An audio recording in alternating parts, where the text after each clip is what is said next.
Ethan Carter believed the world had always been unfair to him. At least that's what he told himself every single day. At 32, Ethan was living in a small apartment in Chicago, working a job he hated at a retail store. Every morning he dragged himself out of bed, already irritated, already convinced the day would go wrong. "And nothing ever works out for me," he would mutter while getting dressed. If his boss criticized him, it was because his boss was a toxic.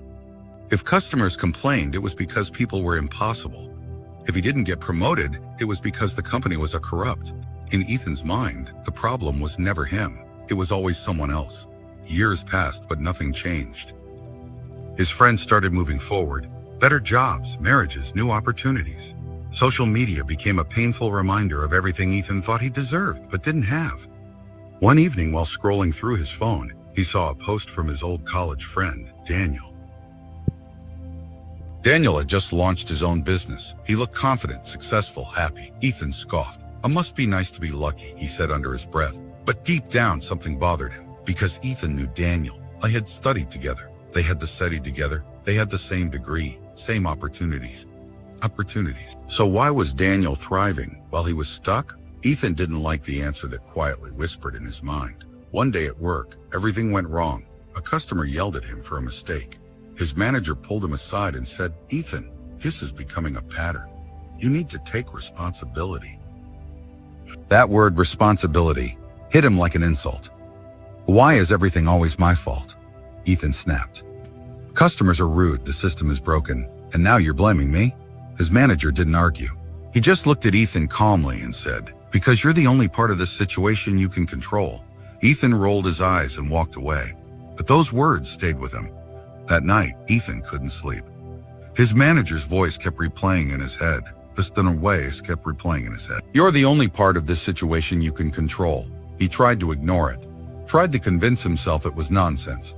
But something felt different this time. For the first time in years, Ethan questioned himself. What if it's not everyone else? What if it's me? He didn't like that thought.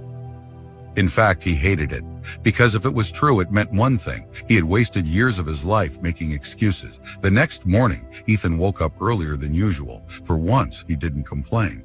Instead, he made a simple decision. Today, I'm going to act differently.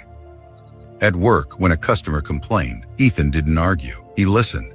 When his manager gave feedback, he didn't get defensive. He paid attention. When something went wrong, he didn't blame the system. He asked, "What could I have done better?" It felt uncomfortable, unnatural, like he was fighting against his own habits. But something surprising happened. The day didn't feel as heavy. Days turned into weeks. Weeks turned into months. Ethan started changing small things. He began reading books about mindset and self-discipline. He started waking up earlier, working out, learning new skills online. He even signed up for a night course in business management. It wasn't easy. There were days he wanted to quit. Days he slipped back into old habits, but now he caught himself. Every time he started blaming someone else, he stopped and asked, "What can I do better?" That question changed everything. 6 months later, Ethan's manager called him into the office. Ethan felt nervous, but this time it wasn't fear. It was curiosity. His manager smiled. "I've noticed a big change in you," he said. "Your attitude, your performance, it's impressive." Ethan was speechless. No one had ever said that to him before. "We have a supervisor position opening," his manager continued. "I think you're ready for it." Ethan walked out of the office in disbelief. For years he had wanted this moment, and now it was happening. Not because of luck, not because of favoritism, but because he had changed. A year later, Ethan's life looked completely different. He had a better position, more confidence, and a clear sense of direction. But the biggest change wasn't outside. It was inside him. One evening, he ran into Daniel, the same friend he once envied. They sat down for coffee and talked.